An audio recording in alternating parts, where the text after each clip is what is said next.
Good afternoon, ladies and gentlemen, and welcome to Formula X Racing for round 6 of the season here at Monaco. I'm Yousuf bin-Suhayl, and joining me for the first time is Mr. Jacob Hancox. How are you doing, Jacob?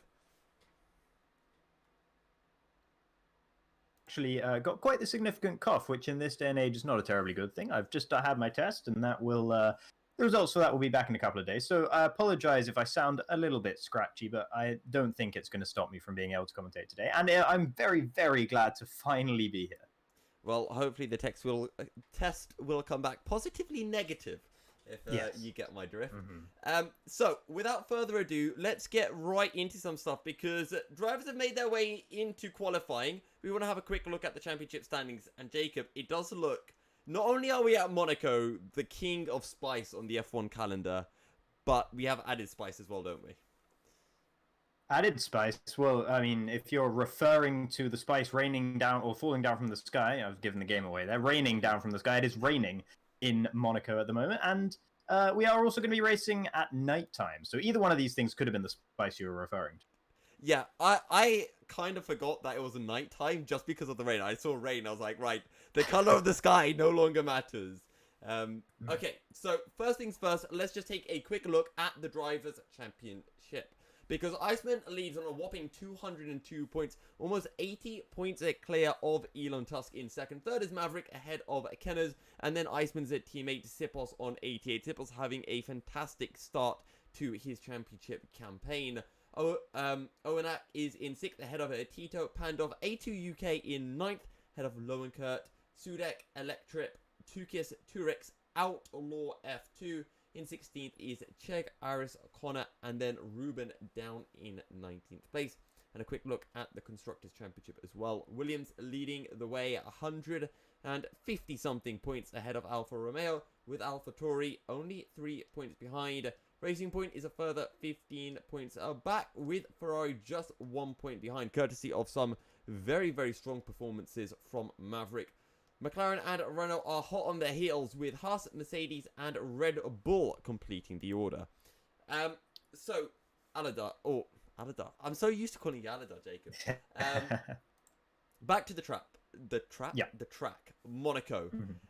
We all love Monaco, but it's fair to say it's not the hottest venue on the calendar when we come to overtaking opportunities. Yeah, no, absolutely, yeah. It's incredibly difficult to overtake here. Most of the time, you're relying on the person ahead of you making some kind of really major mistake somewhere. Interestingly, there are two spots at which it's theoretically the most likely to overtake. The first is into Sandevot, Heroics into Sandevot, we all know the line. And the second one, of course, is into the Nouvelle Chicane at the end of the tunnel. That's probably the better of the two, but neither of them are very good, as we're all very well aware. So a lot of the stakes this weekend, or this week, I should say, come down to what drivers can do in the qualifying rather than what they can actually do in the race itself. As long as they don't end up in the barriers or throw it off the road, they should be able to maintain their qualifying position throughout the race if they can get up there in the qualifying. If they can get up there in the qualifying. Qualifying is going to be so important. As we mentioned, we are making our way into Q1, so we'll bring that to you guys in just a few moments at a time. And we should be pretty much ready to go. Apparently, I have unsafe changes on my OBS, so I don't know what that really means. Okay, Hopefully. My hotkeys just decide they don't want to work, so I had everything beautifully set up, and then, right on the day, I get bamboozled by OBS, so there we go. It's been a bit of a calamitous day for you so far, but hopefully that will sort itself out. So are we now onto the track itself? Yeah, we are indeed onto the circuit. Sipos and Aris are our first two drivers to complete some laps, but the times do drop down a bit, with Ruben topping the standings at the moment. Yeah, Ruben, it'll be interesting to see how Ruben does. Ruben, a new driver for this weekend, yet to participate so far in Premier X or in Division 1, either in Formula X racing whatsoever, and already putting himself up ahead of Sipos with his very, very first lap in his first Q1. That's definitely the sort of thing you want to be doing. However, Iceman goes and lowers the bar considerably more, and Lord Chegwin in the Racing Point going even faster as well. Maybe we're seeing the track drying out pretty quickly here as the drivers seem to be improving as whoever sets the lap later seems to be getting the fastest lap at the moment. Yeah, it does seem to be the case, and maybe there is still some rain falling, but maybe it is not enough to keep the track at a constant wetness, let's say. So maybe it is starting to dry up. We can see, I'm running on board with Aris at the moment, and we are starting to see a tiny bit of a dry line forming up. So who knows, maybe the track is getting drier, but Ruben, a quick driver, and he's part of Mulchin Racing League, as you can see with that MRL tag, and they're no slouches, so we expect Ruben to be right up there with the likes of Iceman and Sipos. Yeah, and actually, one thing I want to note real quick is A2 UK, one of our race winners so far this season, and someone currently sitting only in 9th in the championship, despite that fact, has actually been disqualified from this session for being parked in a dangerous location, according to the game. So I don't actually see what exactly happened to him, but that's not the way you want to start your session. And since despite his one win, he's not actually, as I mentioned, very high up in the standings whatsoever. So it would have been very important for him to have a good start to this particular race, and getting disqualified in Q1, not the way to do that. No, definitely not, as Maverick just comes across the line. He jumps up into P4 as Iceman improves and sets a 22.1, but yeah, A2 UK, he got that one win, but since then he's just been a little bit off the pace, and he's going to be hoping that he can really get back up to his fast ways. Something else to remember is that Iceman, while he is at the, well, he's at the top of the championship, and he did beat his teammate Sipos last time out at Zandvoort, it was courtesy of a late safety car and a time penalty that saw him win by just 1/10 of a second. So a lot of drama at Zandvoort. If people haven't seen that race, the highlights are out on YouTube, so make sure to do check that out after this race here at Monaco. But still 10 minutes of qualifying, and it is Q1, so at the end of the day, Jacob, if I'm not mistaken, I do think everyone goes through. Maybe Kev will not, because he is the 15th placed man. Yeah, well, I think A2 UK's disqualification might mean that he doesn't get to participate in Q2 as well. I'm not 100% sure on that. This is kind of slightly strange ground we're breaking, I should say. But it does give us a sense of who's going to be the ones to watch going forward, as Iceman puts his name into that particular hat, going up into P1 once again with a 121.8, lowering the bar even further, more than a second ahead of the next driver, who is Lord Chegwin, in that racing point. So yeah, we can get an idea of who we're going to be watching towards the end of Q3 to try and snatch pole position.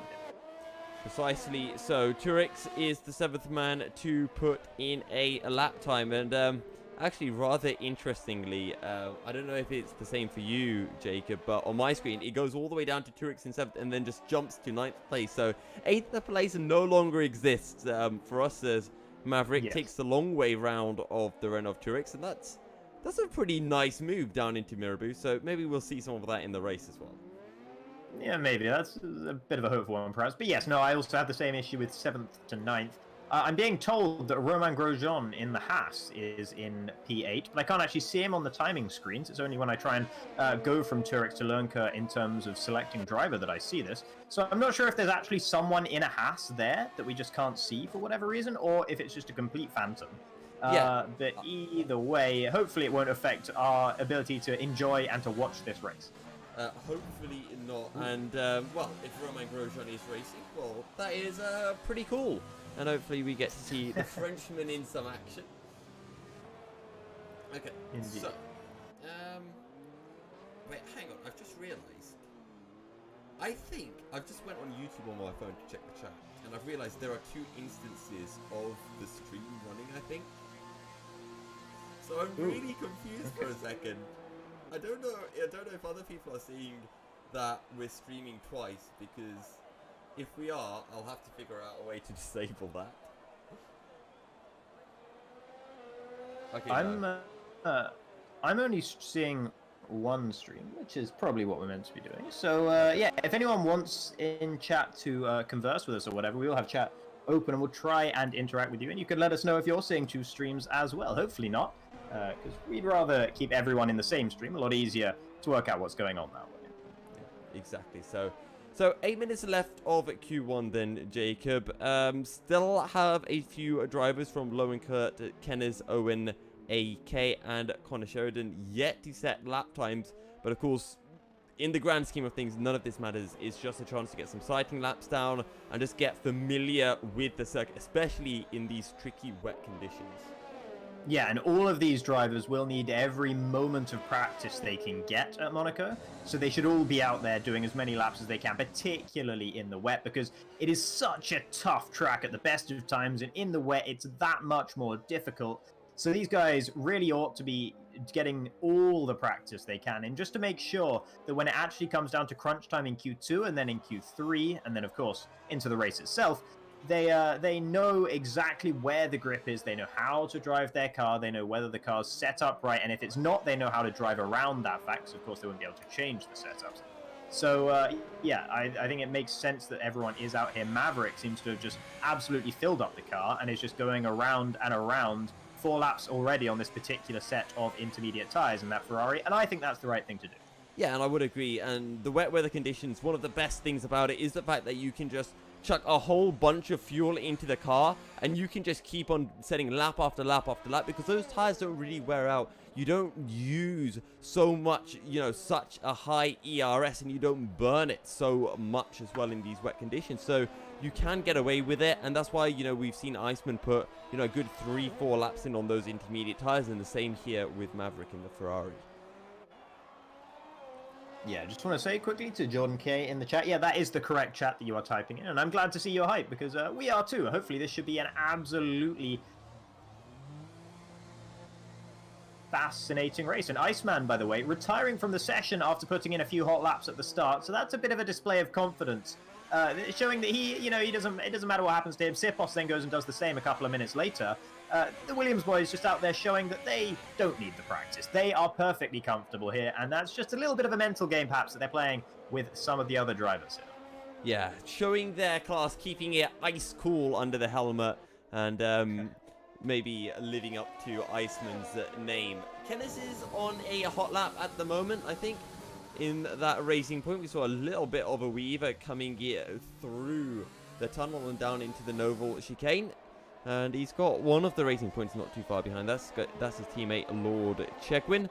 And Lord Chegwin, if I'm not mistaken, he had a pretty good run last time out as Kenneth makes his way through the exit of the swimming pool section. That back end is sliding all over the place as he comes into Raskas. Nice and easy on the throttle and into Anthony Knowles.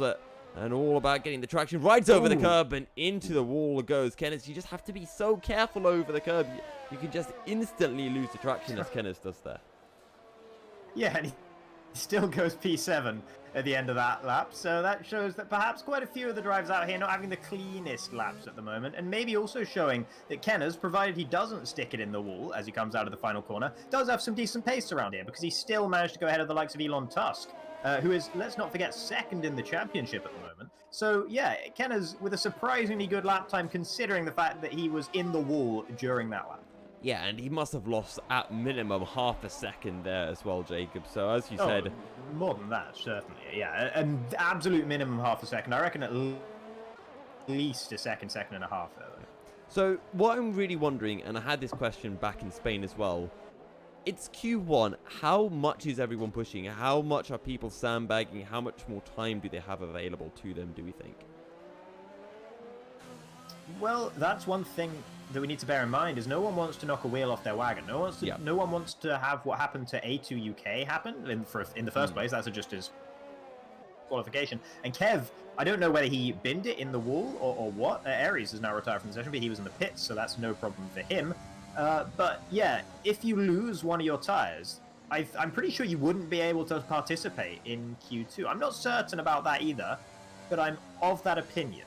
And either way, it's not a way to build confidence. So I think a lot of people won't be pushing absolutely 100% out there at the moment because they'll be scared of the walls around Monte Carlo, which, to be fair, is exactly what you should be. They are frightening walls, and even the tiniest little mistake, as we saw from Kenneth, can see you ending up with your car in one of those walls. Yeah, and I think every driver's nightmares are made up of walls at Monaco or Singapore, maybe Baku as well. So you do have to tiptoe your way around at times, and Monaco, probably more than any other circuit on the calendar, is all about consistency. You just have to make sure you are being silky smooth, making no mistakes, And we're just gonna have to see who can do that. And in the wet conditions, it just becomes that little bit harder. Yeah, we got race pace in the chat at the moment. And Reed HD, a certain Reed HD in the chat also saying MilkyCereal blog. So I thought I'd pass that one on to you. Completely agree with that one. Great to see you, Reed. But yeah, race pace in the chat as well, saying he's seen Ruben drive before and is excited to see what he can do today. So we got someone rooting for Ruben. Ruben might be someone. I mean, I drove with a guy called Ruben in an AOR league about 6 seasons ago. So it must have been F1 2017 that I was racing with him, and he was pretty good. He wasn't. Okay. It wasn't quite as good as me, but he was pretty good. I like that. I like that, Jacob. So. Yeah. So what you're saying is he's improved more than you. Is that the route we're taking? I mean, I think the fact that I am now speaking to you rather than actually driving a car probably tells you all you need to know about that one. Yeah. So yes, no, I think he probably has improved a fair amount more than me. But yeah, if that is him, I'm glad to see him again. And yeah, he was absolutely a quick driver back then in what was a relatively high tier. I think it was AOR Formula 3 that season. So, yeah, that's definitely someone that we'll have to keep our eye on. If it is him, which it might not. You always like it, don't you, when you're commentating and you see someone do a lap time and you think to yourself, I beat that lap time the other day, I went quicker. And you always like to flex it. And recently I've been looking at time trials and realized that Jacob's about a second a lap quicker than me at every circuit. So I can't flex anything over him, which is really irritating me. Well, you want to get the Gigaflex right now because a certain Philip Prejnida was picked up yesterday for the Ferrari esports team for F1 esports.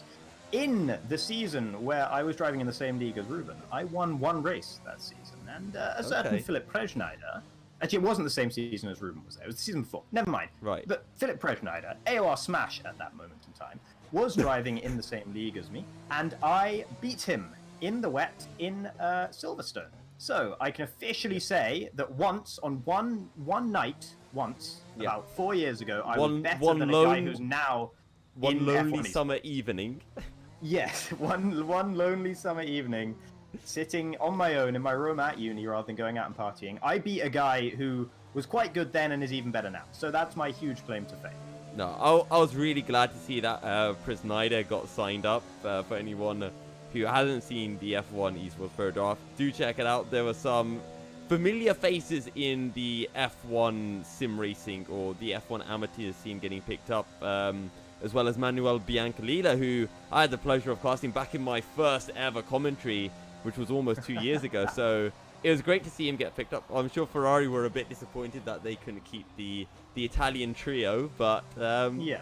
But you say it was a pleasure to cast on Manuel Biancalila in your first commentary session. But I can't imagine more of a nightmare of coming up against the name Biancolila when you're about to do your very first commentary session. Well, here's the thing. I'm half Italian, so I'm fine with it. Okay. And also, when he joined, he was under the name. He was under the name of Master White Lilac, so it made it a bit easier as well. Of course. But yeah, maybe we should get back to what we're actually seeing in front of us. Of course, it's just Q1 at the moment, so we're letting our minds wander just a little bit. But yeah, so we can see the top 11, top 12 now have all managed to set lap times. A2 UK and Kev not able to do so. And Iceman sitting there at the top as a Renault leaves the pits, despite the fact that qualifying has ended, so I'm not exactly sure what's going on there. Connor Sheridan still going around in his Alfa Romeo as well, down in P7, and that's not too bad for the Irishman. I did love that Alfa Romeo pronunciation there, Jacob. I also call Connor, he had a massive save going through the tunnel, and somehow he kept that Alfa out of the wall. So that was really impressive from Connor. I have no idea how he managed that, but he's sitting down in 7th place. He makes his way into the pits, so we're going to be pretty much ready to jump into Q2 any time soon. And we'll then get to see who, I believe it is your top 9 will be going into Q3.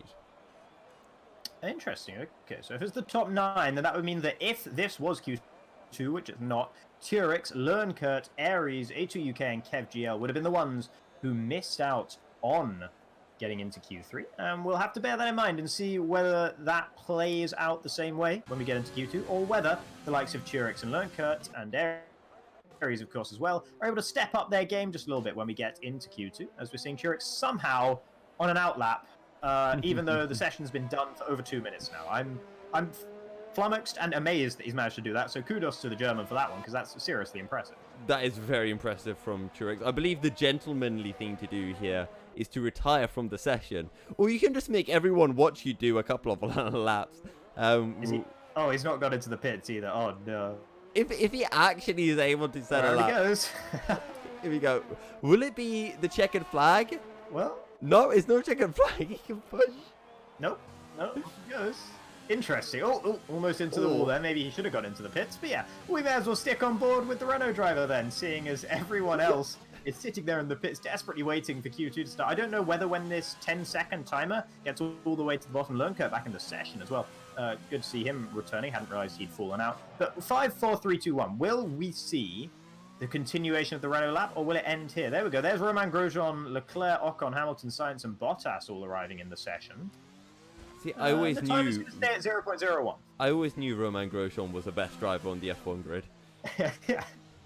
Clearly, yeah, he's managed to make it into Q2, unlike Leclerc, Ocon, Hamilton, Sainz, and Bottas, and that's no mean feat. 2 Mercedes out in Q1, impressive. Yeah, Romain Grosjean absolutely flying here at Monaco as Turek he's eking out every second of the session. You gotta love it. Yeah, well, I mean, you know what I said earlier about everyone needing to get as much practice in as they can? Yep. And Turek is hitting quite a few barriers here, so he definitely needs some practice as well, I'm just going to say. I'm just going to point out, though, they do have to be careful, because if they use up too many tyres, once they get into Q2 or Q3, they're going to have no tyres left to have for a fresh run. That is true, yeah, actually. I believe the race is going to be dry. Yep. So I don't think it's going to be that critical in terms of saving tires for the race. Yes. But in terms of saving tires for qualifying, absolutely, yeah. They're going to have to just keep an eye on their allocation. It always gets a little bit hairier in the wet. And the session has come to a close with Iceman on top, the Macedonian in the Williams, just edging it from his teammate, the Hungarian Sipos, in second. Yep, and then we've got Lord Checkwood in third ahead of new boy Ruben, the South African. Maverick is in P5 ahead of Owen AK, and then we've got Connor Sheridan and Kenners on, well, what would be the fourth row of the grid if this was Q3.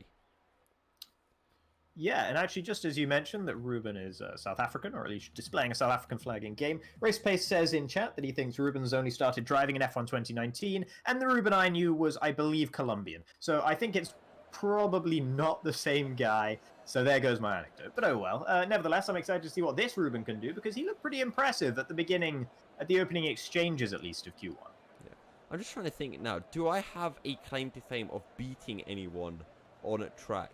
I beat Calcifer the other day in an online practice race that we were doing. So I'll take that one.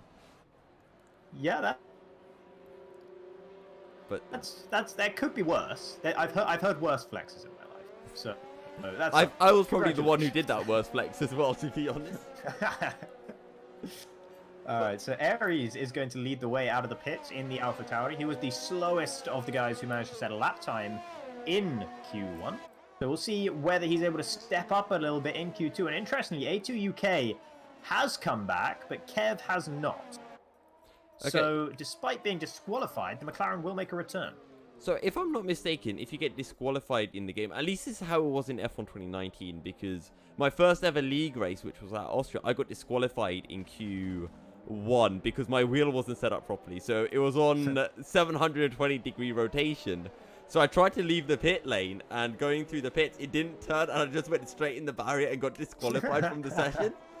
But you still get put through to Q2. So perhaps if a wheel was lost, as you highlighted before, then that would mean that you wouldn't make it through into the next session. So that is a possible reason as to why we only have 13 drivers instead of the 14. Yeah, absolutely. And now is when the action will really begin. We got 13 minutes remaining in Q2. So the drivers are going to have the opportunity to set a couple of different lap times, but we've got to keep an eye on those who we think might fall out of this session. Everyone's coming back we need in the everyone to be in the pits. top 9, so the top 9 or the top 10. Okay. Does that mean it's drying? Because it's still raining. It is Why everyone coming back definitely in the raining. pits? I can confirm Aries. that for you, Jacob. Okay, yeah, thank you. I appreciate that, yeah. Aries, yeah, coming back into the pits, so quite a few of the drivers. A couple staying out, though. So Sipos, Iceman, Chegwin, and Ruben, the 4 fastest guys from the previous session, I believe, all staying out to start their lap time. And some of the others heading back into the pits. So I don't really know if maybe they were trying to get out of the way of the guys who they knew were going to be the fastest, or maybe they're waiting for those faster guys to go out there to clear away some of the standing water, and then hopefully to be able to exploit a slightly drier track by going out on a slightly off-kilter rotation. Yeah, and maybe we are coming back to that whole discussion we were having about running through too many intermediate tyres. We do believe it is supposed to be dry for the race, but maybe they just want to ensure that they have a fresh set of inters for Q3, so they're just going to save a bit. Either way, we do have quite a few drivers on hot laps, and most of them are front runners, the likes of Iceman, Sipos brothers, Lord Chegwin as well, and I'm on board with Iceman as he makes his way down into Raskas. It's not been the smoothest of laps, but in the wet you do have to try to eke out every single 10th. So here comes Iceman through Anthony Knowles and onto the start-finish straight. Let's see what it's going to be. It's a 22.3. But he did invalidate his lap some point during that one. I think that was probably in the Nouvelle Chicane. That's the most obvious place to invalidate it. Either that or through the swimming pool section. Nevertheless, Iceman and Sipos both invalidating their very first flying lap of this session. So that ramps up the pressure just ever so slightly on the 2 Williams boys. They could afford to back off. They have the pace to back off just a little bit, make sure they actually get a lap time in, and then still probably make it into Q3 just fine. But that will just be the slightest bit of nerves creeping in for them, you have to imagine. Unless Iceman, of course, is completely true to his name. Connor Sheridan in the Alfa Romeo, putting himself up into P1 as the only driver to set a legitimate lap time so far, but it's comfortably slower than the lap time we saw out of Iceman, and it's almost a whole second slower than his teammate Elon Tusk, who just goes faster now as well in the Alfa Romeo. Aries retiring from the session. He's had an incident on the exit of the Lowe's hairpin, I believe. Yeah, Connor just going past him now. So on the exit of Lowe's, he's binned it into the wall, I can only assume. And that means that is as far as the Alpha Tauri is going to go. Yep, indeed it is. So the Alpha Tauri out of the session, and Aries, well, he's not going to be able to make it to Q3 as a result. Presumably, that is if everyone else is able to set a lap time. As Iceman goes into P1. Now let's see what Sipos is able to do. Actually, he's just going to dive right on into the pits. Yeah, Ruben going P2 in the Red Bull, 122.7, but that's still 0.8 of a second behind Iceman, who was, until Ruben put in that lap time, for a moment there, Iceman was 3 seconds clear at the top from Elon Tusk, Kenners, and Connor Sheridan behind. So, yeah, that's a hell of a gauntlet to throw down from the Williams driver, even if it is only Q2. Lone Kurt now, he's heading around the final couple of corners in the Red Bull. He's managed to keep it relatively clean so far this lap. I don't think it's been fast, and he has been a little bit all over the road, but he hasn't invalidated his lap. He'll come across the line. He's going to go comfortably slowest with a 127.6, more like a 127.7, and that's actually well off the back of Connor Sheridan, the next slowest driver at the moment.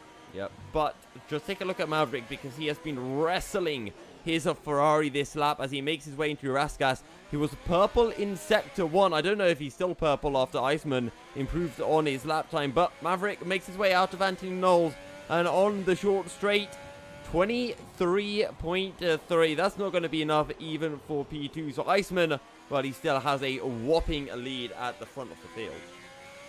Yeah, and he's just gone across the line again and made it even more whopping. With a 121.5, he shaves another 0.4 of a second off of his current provisional, well, not exactly provisional pole time because we're in Q2, but his current fastest lap time of the session.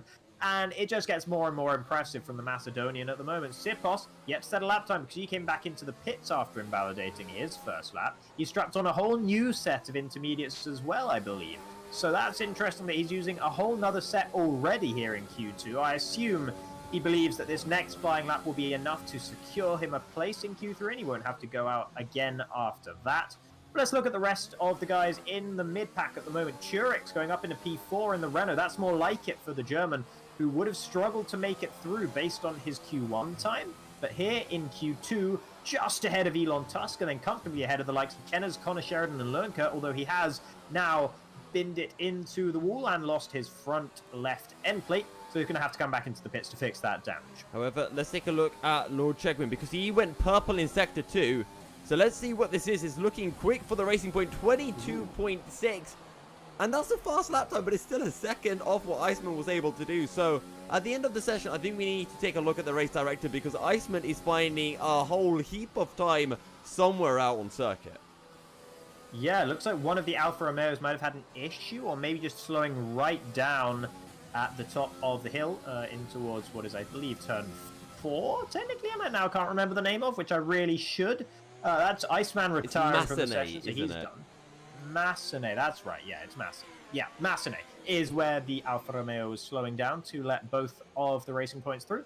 And Connor Chegwin, I believe, still pushing here on this lap. No, he's down in zero ERS mode, so I don't think he's pushing all that hard. But he doesn't need to, because with a 122.6, he is comfortably through already into Q3. There's almost no doubt about that. A2 UK managing to go up into P5 in the McLaren despite not being able to participate in Q1. So that's a good initial showing from him. That's looking comfortable as well for Q3 here.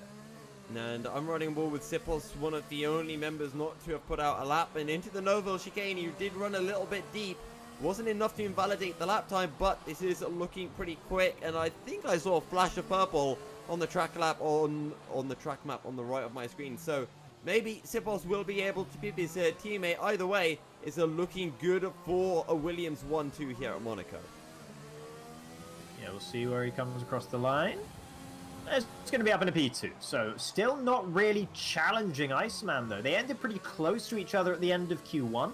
But here, Iceman seems to have found another gear that Sipos just hasn't been able to access quite yet. Sipos might have been a little bit backed off on that lap because, of course, probably a bit nervous that he would invalidate again, and if he did invalidate again, the time is starting to tick down. However, he didn't do that, and he has actually set a purple Sector 1 now. He's a 10th up on his previous time as well, so he's still pushing out there in this Williams despite being in low ERS mode, so he's only going to use that at certain parts of the lap. That will help him in the traction zones, which he definitely needs that help, as we can see him on the exit of the Lowe's hairpin, really struggling to get that Williams all in a row here. Through the tunnel he'll go now, and finally some grip around here, as the tunnel of course remains dry when everything else is sodden with the rain still falling down. And isn't a rainy night in Monaco just beautiful? A beautiful spectacle to watch people race around. Really, really thrilling stuff, actually, just for that reason, that just aesthetically, as he actually nudges the barrier a little bit, and oh wow, I don't know if you were off board for that, but I just got the coolest camera shot there. Four-wheel drifting through the swimming pool section is the Hungarian, but he's still going purple. Can he hook it up through Sector 3? That seems to be where Iceman's been getting most of his gains in terms of lap time. Up towards the line, Sipos comes now, and it is a huge improvement. Half a second again, but still 2/10 behind Iceman. What a lap from Sipos. I was indeed off board there, Jacob, so I saw it from a different angle. It looked impressive, but I think you definitely got the cherry on the cake, because that must have been absolutely nuts. And well, Williams at the front of the standings. We're kind of used to in real life it being a Mercedes, as Sipos does retire from the session. Hopefully he won't get in the way of Kenners, who is right behind him, and I believe on a hot lap as well. Yeah, I'm going to take a look at Churix at the moment, because he's down near the danger zone at the moment in P9, and we believe that's the minimum position you can be in to get through into Q3, either that or P10. In the Renault, I said he was doing well earlier in the session, but since then, quite a few other drivers have been able to improve, so what can the German do? Really tentative on the throttle, coming out of Portier there and into the tunnel. Getting up to the highest speed of the whole circuit before getting it all slowed down to one of the slowest speeds through the Nouvelle chicane. Not very clean through there whatsoever. Definitely not very fast, and really struggling under traction once again. Oh, buckets of understeer there through Tabak as well. Into the swimming pool section he comes now. This is where you need to avoid an invalidation, and he crawls through. So I think he's completely backed out of this lap, and yeah, I believe he has. It does look like he has backed out of the lap. Kenners He dived into the pits at the end of his lap, so he clearly wasn't happy. Now, Ruben, well, he's 9/10 down, so he's definitely not going to be improving this lap round. Well, nobody else on a lap at the moment, so we'll have to just wait. All of the top 3, they've retired from the session. They're pretty comfortable. They're pretty happy with their times. Yes, we've got to watch for Elon Tusk and Connor Sheridan in the Alfa Romeos at the moment. Elon Tusk is a guy that will be really, really starting to sweat at the moment. Second in the championship right now, and he'll want to score as big as he possibly can. Of course, with the point system we have here in Formula X as well, a lot more points on the line, and it can be extra rewarding to actually come towards the top of the standings here. But he is on an outlap at the moment. Okay, so I have some really bad news if you're an A2 UK fan, because I was riding on board with Ruben. He cut turn 1, so his lap was invalidated. But then I saw some blue wing flying, and that was the end plate from A2 UK's car. He's only got 2 minutes left. That is not enough time to get to the pits and go back out. So A2 UK has to pray that a 1:23.985 is enough to make it into Q3. Yeah, he's ended up in the wall again there as he's trying to blip the throttle to get a bundle of oversteer through the hairpin to actually try and make his way around. It can be really hard, particularly if you're driving on a gamepad, to get just even enough steering lock to get it around the hairpin. It's so tight there, it's unbelievable. So if you don't mess with your settings a little bit, sometimes it's nigh on impossible to get it through there on a pad. And that definitely looked like a pad driver trying to find his way through the hairpin to me in A2 UK, getting well out of the way of Owen, who's coming through on his outlap in that Alpha Tauri. Yep, so Owen will have 1 lap available to himself. And actually, I want to take a look at Elon Tusk because he is on a lap right now, if I'm not mistaken. Actually, never mind. He's already invalidated his lap. Yeah, he has invalidated his lap. Connor Sheridan, his teammate, the Irishman, in the second Alfa Romeo, as things currently stand, is just behind him on the road, and he is pushing still. So into towards the Nouvelle Chicane he goes. Turek's actually leaving the session. It's not good news for him. He's currently sitting in P9. He was stuck in the pits anyway, so I don't think he was going to be able to improve on his time. Meanwhile, Connor Sheridan going through to back. Quite neat, but a little bit pedestrian. In towards the swimming pool section he goes. He needs some commitment through here. Runs over the curb, but doesn't pick up a warning, and therefore doesn't invalidate his lap. Getting it really tight through Rascasse here. That's probably the way to do it. Maverick just dawdling a little bit up ahead, but he's not going to hold up the Alfa Romeo behind. Connor Sheridan up towards the line. He's already out of DRS deployment, so the car won't be quite as fast. And he improves, I believe, by a long way, but it's still not enough to get him out of P11, which he's stuck in at the moment. So he's going to have to push once again on this next lap. He will indeed, and he was able to cross the line in a time. So Connor Sheridan has 1 more chance. So does Elon Tusk. Owen AK should be safe, but he is on that kind of a borderline. Maverick on a hot lap. He is 100% safe. He's not going to drop down, but let's ride on board with him anyway. See if he can jump ahead of the MRL driver as he slams into the wall on the exit of the Lowe's hairpin. Yeah, I just want to point out something here. Elon Tusk and Connor Sheridan have both backed out completely. Lernkirt's come across the line and taken the checkered flag, and he's still down in 12th position. So I think that's actually it. I think we'll see Elon Tusk, Connor Sheridan, and Lernkert all failing to improve. I'm not sure if Connor Sheridan wanted to back out of his lap or not, because he actually came right up behind Elon Tusk, who was going very, very slowly through Mirabeau. Connor Sheridan's just going to park it up and retire his car there, I think, as the AI tries to work out what to do with that one. Yep, there's the retirement. So Connor Sheridan, the Irishman, not going to make it into Q3. And I think the same will be true for Elon Tusk, and that's the big upset here for the Canadian. Yep, Elon Tusk out in Q2. He's going to come into the pits. And remember, Jacob, there was a point where first and second in Q2 were the 2 Alfa Romeos of Elon and Connor. So, well, their session went downhill since that point. The Williams at the front, and it's, I guess, becoming a bit of a familiar sight here in FXR. Yeah, no, absolutely. Perhaps not too surprising to see Connor Sheridan going out. He is currently sitting down in P18 in the championship. But starting in P11 is not always the worst place to be. It's a little bit worse around Monaco because overtaking is just so difficult. But we have seen a lot of drivers leaving a lot of carbon fiber on the track around here, hitting the walls more often than not, it seems, for a lot of them. So it's anyone's game. If you keep it completely clean, you may well be able to gain a whole lot of positions just through other people throwing it into the wall, having to go into the pits to change wings constantly. So there's definitely still a race here to be had. And of course, you get points no matter where you finish, as long as you finish the race. So that there's still some hope for the likes of Connor Sheridan, Lernker, and Aries, who all fall out of Q2 here. And one of the biggest things as well, when we do get into the race, obviously we still have Q3, our pole position shootout to go. But one of the big things, I think, and probably something that could determine the race win as well, is going to come down to safety cars. It's going to come down to strategy. Who is ready? Who is quicker to react to the likes of a VSC? Even if you have to pit 5 laps earlier for your softs or your hards, whatever kind of strategy you're on. If you do it under a VSC, it doesn't matter who's behind you. Even if you're on super old tires, chances are you're going to be able to keep them behind here at the streets of Monte Carlo. Yeah, and that's an interesting thing that we'll see, because I'm sure at some point in this race we're going to see someone with cars behind picking up front wing damage. And it'll be fascinating to see whether the driver decides to stay out and just try and keep everyone behind no matter how slowly they're going, or whether they'll come into the pits and think, no matter what, these people are going to pass me. It's a real test of belief in yourself to be able to drive around those conditions, to see whether the drivers will have the confidence to stay out, even if they do start to pick up nicks on their front wings.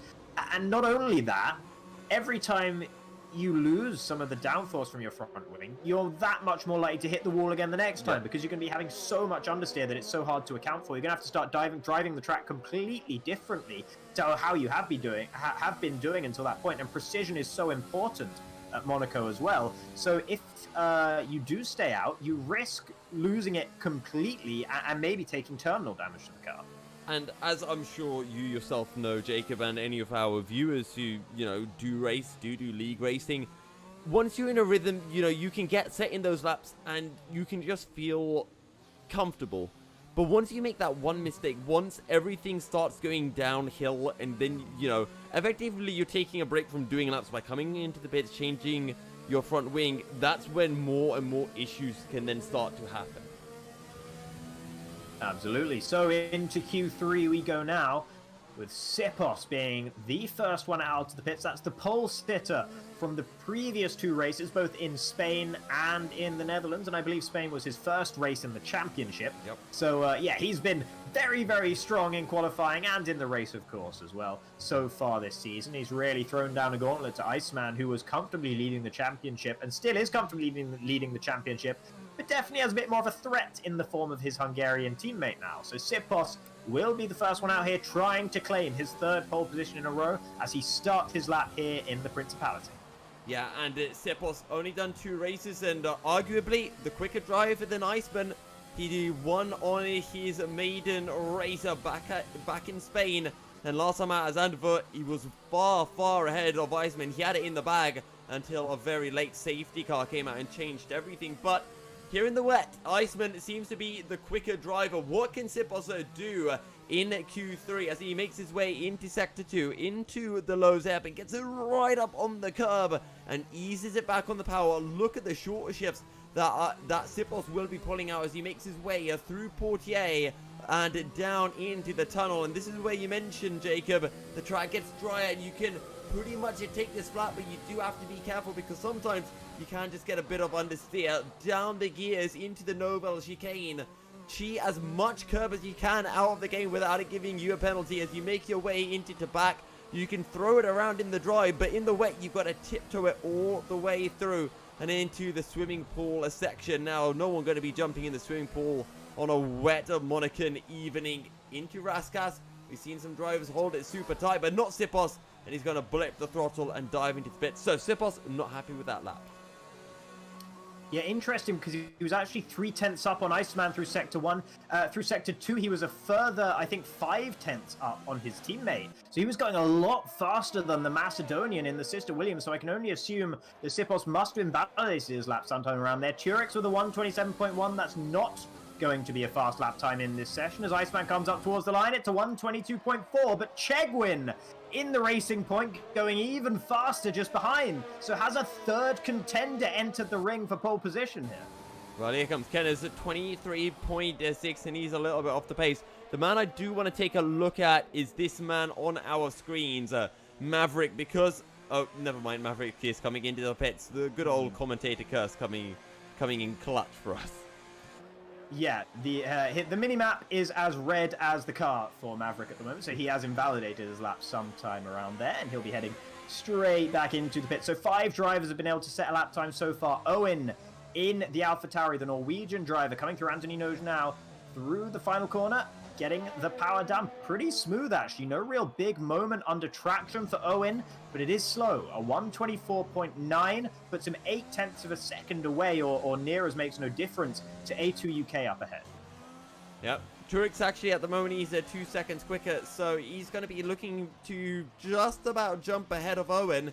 It's going to be a nip and a tuck with the AlphaTauri, but let's see what Turek can do. Makes his way through the final corner. And I don't know, Jacob, if riding that curb on the exit of Anthony Knowles is the best decision. Either way, it works out for Turek, 24.6 and up into 5th position. Yeah, I think you're right. I think it's not the right decision. Iceman going comfortably faster than Chegwin now. 121.8. That's more like the sort of lap times I'd expect to be seeing from the Williams.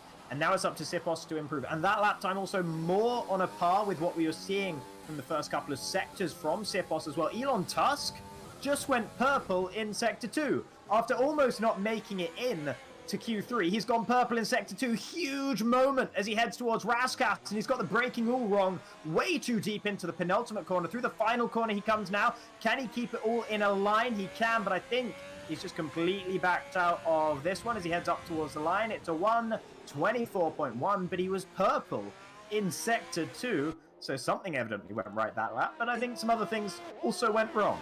Yeah, it's still a P4 for Elon Tusk, so you'll be somewhat happy with that. But again, in the wet here, Jacob, you just try to squeeze that throttle that little bit too much, and the back end snaps on you as Elon Tusk goes purple in Sector 1. So the Alfa Romeo really is flying through the streets of Monte Carlo at the moment. Yeah, incredible to see this from Elon Tusk. He must have just been not getting any clean runs through the first couple of qualifying sessions here, because we've not seen this from him until Q3. Maybe he was just sitting on his hands a little bit, thinking that he'd lull some people into... Oh, well, there you go, into the wall he goes. So never mind that narrative, as Elon Tusk throws it into the wall in the tunnel, the only dry pass of the track, and he's lost a significant portion of his front wing as well. And I think that just shows how difficult it is here at Monaco in the wet. Even if it is dry in the tunnel, you have to remember you're on intermediate tires. So sometimes if you just get that steering slightly wrong, you can end up in the wall. And yeah, you can take that tunnel flat, but sometimes you just find yourself on slightly the wrong part of the track and it can cost you big time. And that is the case as Sipos. Oh no. I watched the aftermath of that. They were both hanging into Raskas. I think Elon was trying to let Sipos through. I think Sipos has just careened into the back of him because he's taken some front wing damage as well. He's heading back into the pits, and that looked to me, I only saw the aftermath, but it looked like there'd been a misunderstanding between the two drivers. Yep. And that Elon, in trying to let Sipos through, had gone really slowly, maybe a little bit too close to the racing line, and Sipos didn't look too happy about it, I gotta say. He then slowed right down and blocked Elon through the next corner as well. So, yeah, that was maybe some aggressive body language from Sipos, but a 5-place grid penalty for someone who's expecting to challenge for pole is a disaster, and it gives Iceman a huge chance to try in the race and try and extend his lead at the top when he knows that Sipos will be coming for him throughout the remainder of the season. And if this was at any other circuit, you could say, okay, it's fine. But we're at Monaco.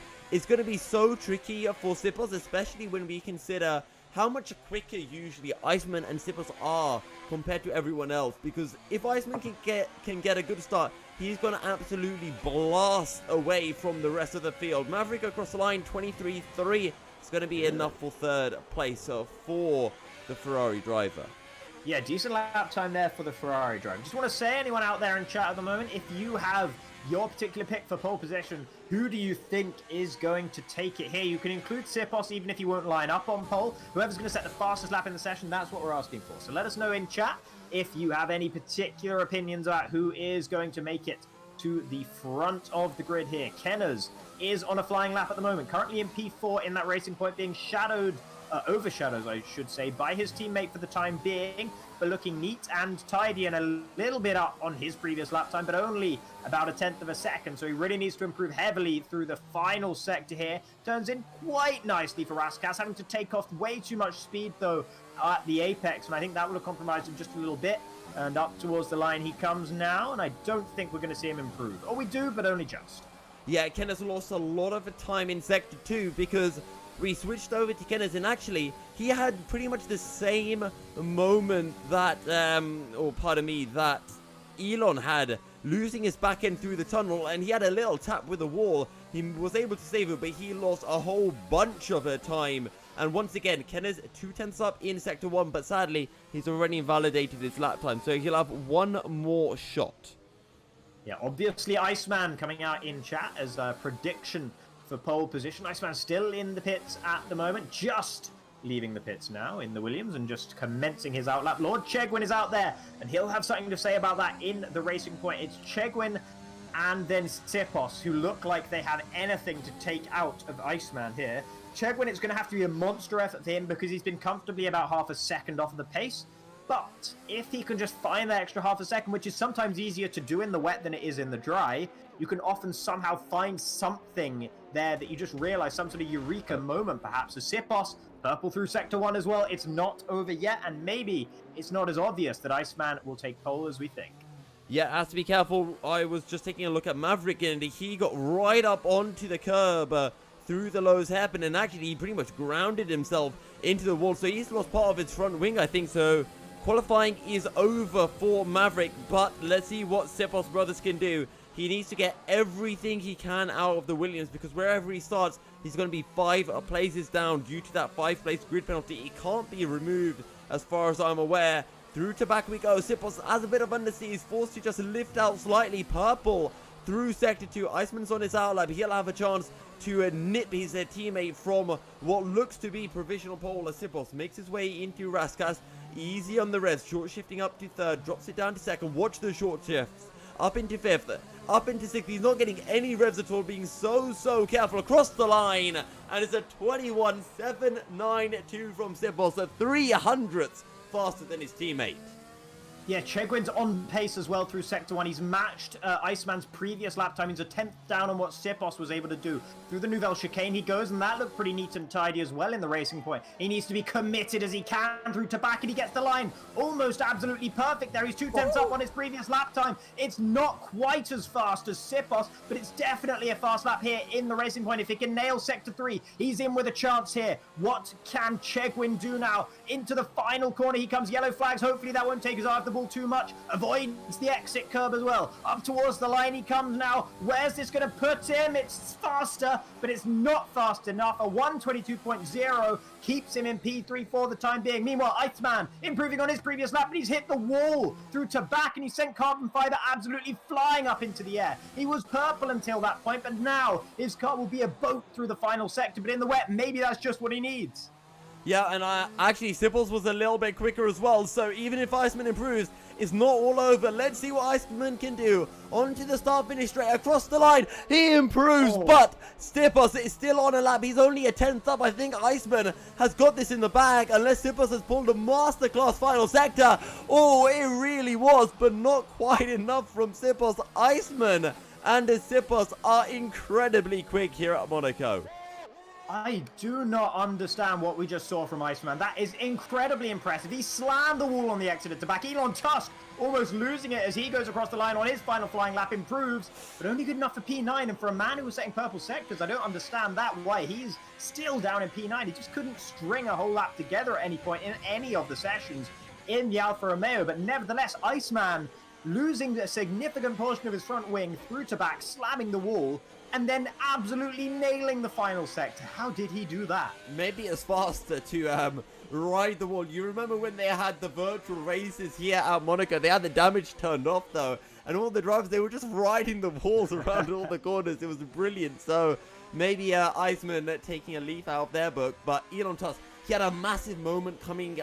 It wasn't even coming out of the corner. It was just getting on the revs on the start, finish straight. and he must have lost about 2/10 with a little contact with the wall. Otherwise, he could have easily been 8th and maybe even 7th. Yeah, and look how close he was to Maverick's time. Maverick was less than 3/10 of a second ahead of him, and he easily lost 3/10 on the exit of that final corner. So if he just had a tiny bit more patience on the throttle on the exit there, he'd have been at least in P6 and maybe looking to challenge A2 UK and Ruben in P4 and 5 as well. So just a little bit impetuous perhaps from Elon Tusk, and because of that, he'll be starting down in 9th, and that's a huge difference to starting up in 6th. It really is, Jacob, and, well, Elon, he's only got himself to blame, but it's what we talked about. The wet at Monaco, so tricky. The fact that, you know, we're talking at the point that they're over 100 miles an hour on the start-finish straight, putting on the power.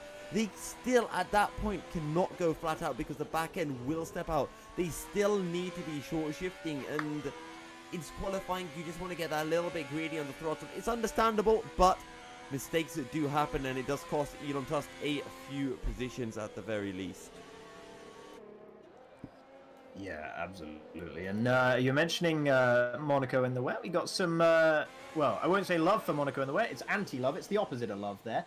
So, yeah, Sipos will be starting, of course, with that 5-second grid penalty. So he'll be starting further back. He would have been alongside his teammate, and we would have seen another Williams 1-2 on the grid, but it is not to be. So Lord Chegwin has an opportunity here off the line because he is close enough in pace to the likes of Iceman that if he can nail him into Sandevot, if he can get a better getaway at the very start of the race, he has a chance to win it here. Yep, he really does. And again, the start of Monaco is going to be so important. But let's see what Mr. Chegwin can pull out. Pardon me, Lord Chegwin can pull out off the start. As you mentioned, it is going to be dry here for the race, Jacob, and we'll see whether there's any rain coming. It will be nighttime. Night race at Monaco. Pretty spicy, I have to say. Yeah, and welcome back to Kev GL, who's been having to sit out since the very beginning of Q1. So he's hopefully he's been keeping his fingers warm wherever he is, and he'll be able to actually participate in this race and not just bin it in turn 1 without any practice through the qualifying session, at least whatsoever. But yeah, I'm sure a lot of drivers will be wiping their brows seeing that it is dry here in Monaco, because a lot of them were really struggling in those wet conditions. And even if they weren't throwing it into the wall, which a lot of them were, they were having major moments, major scares under traction as well. And that can just be so tough to deal with over the course of a race. So now that it's dry, it's a little bit easier, but it's still Monaco. It is still Monaco. Is it definitely still Monaco? The track has not changed from qualifying to the race. But I feel like this is going to be exciting, not just because it is nighttime, not just because it is Monaco, not just because we've been seeing people running into the wall. The other thing that we have to remember is we've gone from a wet qualifying to a dry race. Parc Fermé rules are enabled. And usually whenever we're in these situations, everyone takes the race setup. You know, whatever the conditions are for the race, that's the setup that they take. But maybe someone has risked it and they took a wet setup. And they just think it's Monaco. It doesn't matter if they have a wet setup. They'll just make sure that they can keep their car in front of whoever is behind them. So that is something else that we do have to consider. Yeah, and that might be why we saw Iceman consistently outpacing Sipos. Even if only just, he was consistently ahead of his teammate throughout the qualifying session. So maybe he took a wet setup and Sipos didn't, because that completely bucks the trend of what we've been seeing up until this race. Of course, it could be that Iceman is particularly good at Monaco. It could be that Sipos is particularly bad relative to his standards at Monaco. Or Iceman could have just absolutely stepped up his game since the last race as well. There's all kinds of factors that could be at play, but him running a wet setup in qualifying just to get to the front of the grid is another possibility, and I think that's exactly the right call, to be honest, because getting a wet setup can make such a huge difference. If you raise the ride height that much, it can make a really big difference to your qualifying time without costing you that much in terms of race pace, and as we mentioned, without the ability to overtake, race pace isn't quite so important. Yeah, and it is something that I wanted to bring up because compared to F1 2019, usually when you go to that wet setup, you also like to decrease that tire pressure a lot. But on F1 2020, you tend to run very low tire pressure, so it doesn't make the biggest change. But Here we go, Jacob, for round 6 of the championship here at Monaco. It's lights out. We wait for the delay. And it looks like we are off. A pretty decent start from Lord Chegwin, but the run into Sander Vort is not long, and a bit of contact might send the racing point into the back of Iceman. He's going to be able to keep it going, but Maverick around the outside and up into a P2. Great start from the Ferrari driver, but Chegwin's not done yet. He forces his way down the inside into Massenet through Casino Square, and there is front wing end plates are flying all over the place. Sipos down in a P5. He's going to be able to ghost through Maverick, and he will be able to pass. He might have to actually let Maverick through here. Either way, a good start from Sipos, and there is a lot of front wings are flying all over the place, and I think that's Chegwin and Maverick who will be having front wing damage. Yeah, virtual safety car here because of all the debris. Someone, I think Connor Sheridan, got a 5-second time penalty for a severe collision with Aries towards the very back of the field as we get back underway racing again. But that was a disaster for Maverick that his car ghosted, because it meant that like 2 people were able to just drive straight through him and overtake him. So, you know, track position is king at Monaco unless people can literally drive straight through your car. Another thing about that opening lap, it was a great getaway off the line for Maverick, really incredible, but he went straight into the back of Chegwin into the first corner, and that's where he picked up his front wing down. Will he come into the pits? Yes, he will. So I'd expect to see him going on to the hard tyres and maybe thinking about trying to make it to the very end of the race. We'll have to wait and see whether he's able to do that in the Ferrari. But an interesting decision and a bold decision to go into the pits. Chegwin stayed out. Ruben had a disastrous Look at getaway in the Sipos. He's going down the inside into Massenet. Kenneth goes really late on the brakes. Sipos is trying everything he can here at Monaco to find a way through into the podium spot. He's going to have a look down the inside into Mirabeau, and he's going to pick up the position as well. I saw a front wing from someone flying. No! Oh, disaster for the Williams. He reversed it back on the track. Thankfully, he goes, but that is disaster for Sipos. Another virtual safety car, and Sipos, I think there's going to be a penalty coming the way of Kenneth. I don't know how you saw that one, Jacob. Yeah, I was on board with Kenners. He was trying to take it around the outside into the hairpin. There was a gap there, but the way the outside wall comes into the track just before you reach the Lowe's hairpin, that gap was always going to disappear. Kenners was not well enough alongside the Williams either to really be contemplating sticking his nose in there. I think he did stick his nose where it didn't belong. So I got to say, on first viewing at least, that did look like an incident caused by the racing point. As another virtual safety car is happening. A2 UK has DNF'd at Mirabeau. I don't know if he's just gone sliding into the wall or what, but he is out of the race. And Sipos and Kenners both into the pits as well, as DRS has been enabled as we get racing once again. But Iceman, look how far away he is at the front. He's already 4 seconds to Lord Chegwin, who's a further 4 seconds back to Ruben. And that's what all of this carnage has been doing for the race leader. And that's the value, or one of the many values, of being on pole in Monaco. But here's something else that we have kind of forgotten. Wet qualifying means a free tyre choice in the race. Iceman on the soft tyres, Chegwin on the mediums, and we are seeing a few drivers on the hards. Sipos started on those medium tyres. He's now put on the hards. We'll have to see whether he can go to the end, because if he can make the most out of a really bad situation for himself. Yeah, and I don't know if you remember what I was saying about keeping it clean when everyone else is going to be crashing ahead of you. But we've had, what, 6, 7, 8 drivers, no, 7 drivers, I should say, either DNFing or having to come into the pits after the first lap or the second lap. And the likes of Lernke and Kev GL have slowly snuck their way up the grid just by keeping their noses clean. Lernke, in particular, on the hard tyres in the Red Bull, he'll be feeling pretty good about being P5 at the moment. Yeah, Lowenkert will be really happy. I think he started outside of the top 10, did Lowenkert, so it's been a fantastic start from him. There's a yellow flag in Sector 2. That's Kenners. Or is it Turek? No, it is Kenners, yes. Kenners, yeah, out on the exit of Portier, he span it under traction, I can only assume, and then he spun his car back round to try and get going again and hit the wall in doing so. He's hit the wall again through the tunnel because he has 0 front wing remaining, so that car is going to be an absolute pig to drive, and not just because it's pink, as he heads back into the pits for the 2nd time already this race.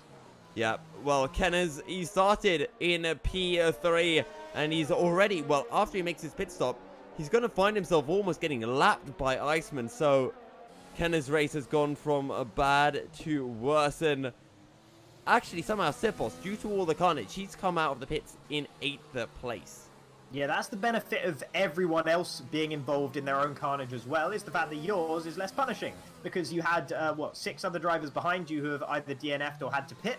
So he is still in P8 and still on track to score some decent points because, of course, the point system means that every position matters. And you get a lot more points for something like P8 than you would under the usual F1 scoring system. And that's one thing I think is so fascinating about this league. And I think it's really interesting to see a league actually experimenting with different point scoring systems when you see every other league just copying each other and doing the same default system. I love to see it spiced up here as Chegwin into the pits in the racing point. Seems to be taking a 5-second stop-go penalty there. Not sure what that was for. He's not changed his front wing, which had damage, and he's just going to go onto the hard tires. Yeah, and that's very surprising that he's pitted. You know what, Jacob?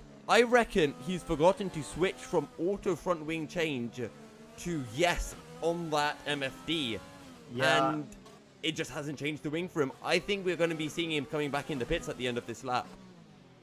I don't know about that because he's still ahead of Sipos and he's on those hard tires, which he can feasibly take to the end of the race. It's going to be a nightmare to drive without some front wing for the whole, pretty much, of a Monaco Grand Prix on hard tires as well. Wow, did you see that?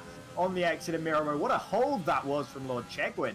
Obviously not great that he was in the position to have to do some sort of Superman hold on that car in the first place, but he really nearly bent into the wall straight out of the pit on those cold hard tires, and without that front wing, or that front wing end plate, I should say, as well, it's going to be very, very tough for him. But Ruben, let's think about the Red Bull driver. On those hard tires, currently sitting in P2. Owen all over the back of him in the sister car, the Alpha Tauri as well. He'll be wanting to get past because he's got a lot more pace than Ruben up ahead. The South African driver holding his line into turn 1 though, and there's no way through for the Norwegian behind. But he is being held up here. Both of these drivers could be sitting pretty for some major points towards the end of this race. Yep, Ruben battling with Owen, Lowencut battling with Turex, and then of course Sipos closing in onto Lord Chegwin, who is missing part of his front wing. And I actually reckon Sipos is going to be the man to make the first move. So I'm going to take a look here. Maybe we can split our attention across the track, so we have less chance of missing an overtake, let's say. Yeah, I'll keep an eye on Ruben and Owen up towards the front, and then just 8 seconds down the road from them, Loenkert and Turek are very close as well. So I'll keep an eye on these guys and let you know if anything major is happening at the moment. They're very, very close nose to tail. They're all in DRS range, or each pair is in DRS range of one another, I should say. But they're not quite close enough to make the move because it is oh so difficult to do so here. Ruben already 10 seconds behind Iceman at the front. Of course, there's a huge difference in tyre compound, the softs to the hards, as Connor Sheridan back into the pits again. So he's had some more dramas in that Alfa Romeo, already right at the back of the field and already lapped.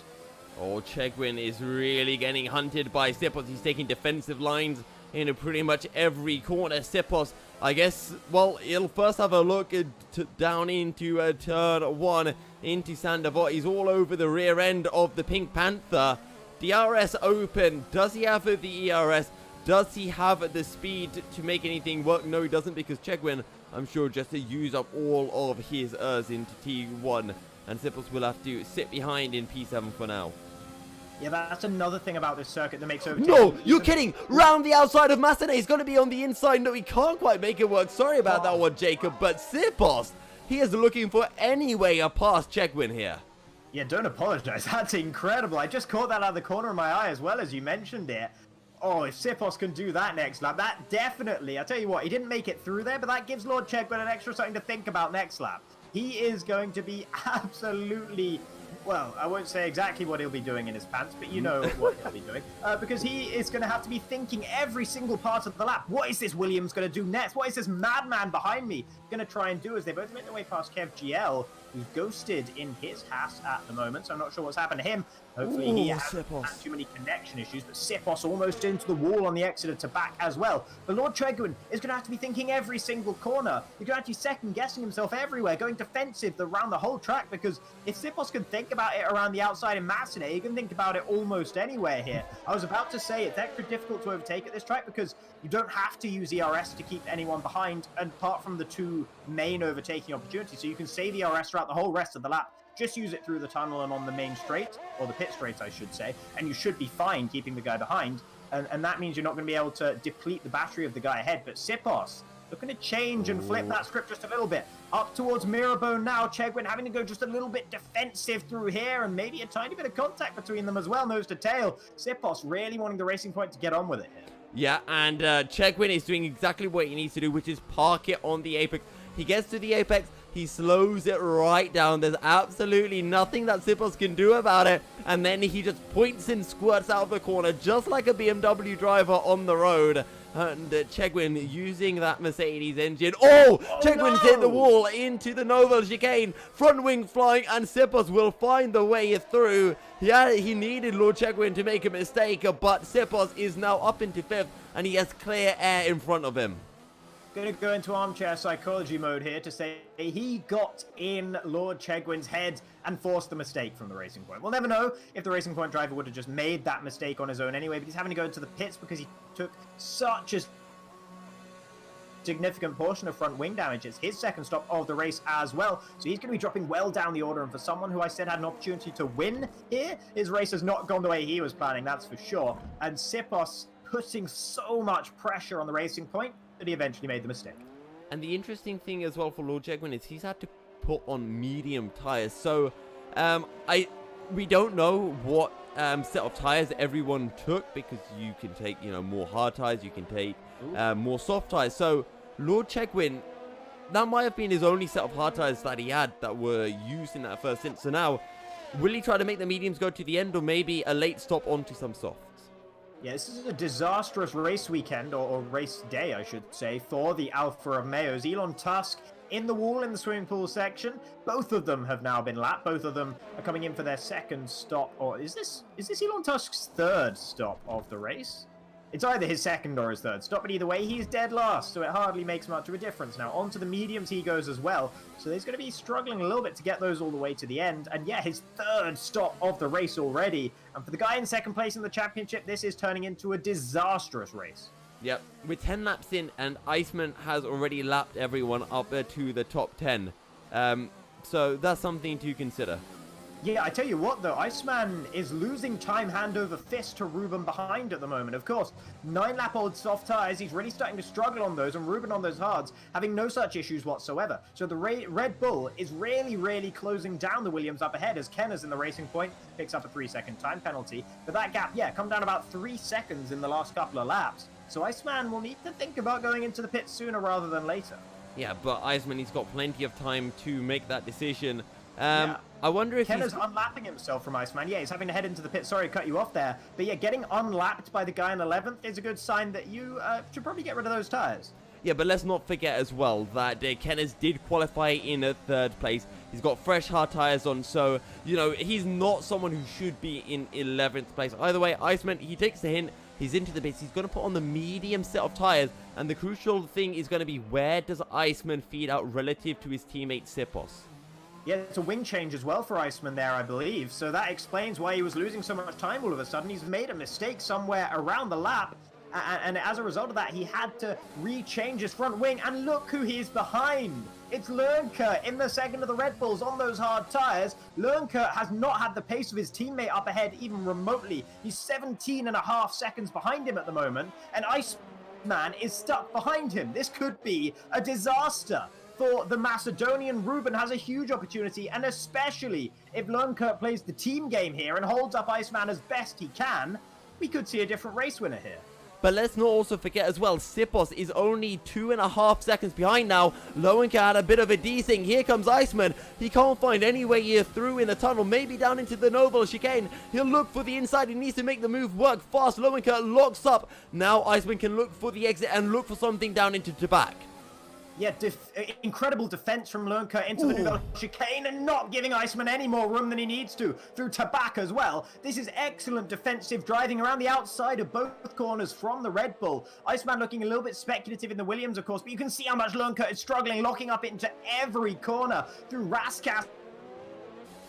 He goes, keeping the Williams behind, but it seems like it's only a matter of time as Lernkert desinks once again up towards the outside of Sandivot comes the Williams. Now Lernkert can't brake late enough, And Iceman does exactly what he needed to. He makes the pass in Monaco, which is oh so difficult to do. And if he didn't do that, this race could have been going out of the window for him. So great stuff for him to dispatch Lernke as quickly as he possibly could. And his teammate behind is looking to do the same into Mirabeau. Oh, he gets it stopped really nicely on the brakes. Fully locked up on both front tires, but he gets it done.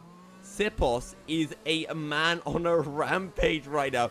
He does not care about anyone. You could be God for all he can. He will dive you down the inside. He'll try to take you around the outside of the back for all he can. We saw him absolutely on fire on the opening few laps, and he's still giving it everything he's got. Watch the gap to Iceman. 2.3 seconds. Iceman on fresh mediums. Sipos on a few lap old hard tires. Let's see if Sipos can maintain that gap. Yeah, let's also not forget Iceman's on mediums to the end of the race here. Assuming he's going to make it to the end of the race without having to come into the pits again, which is a big assumption given the way these races, or this race and the qualifying session, have been going. But that's not as easy as taking those hards to the end. It should be fine.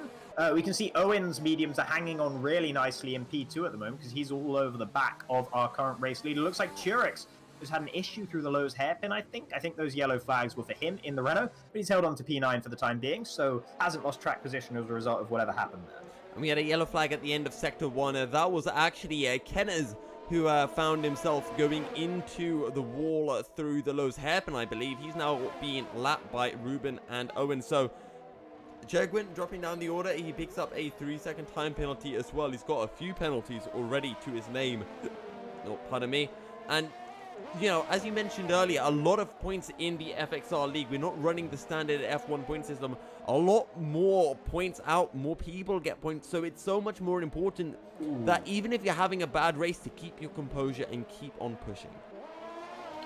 Yeah, Owen struggling through Raskas there. He actually ghosted a little bit after he made a mistake through Raskas, so I'm not quite sure exactly what happened there, but he's still close up behind Ruben at the front.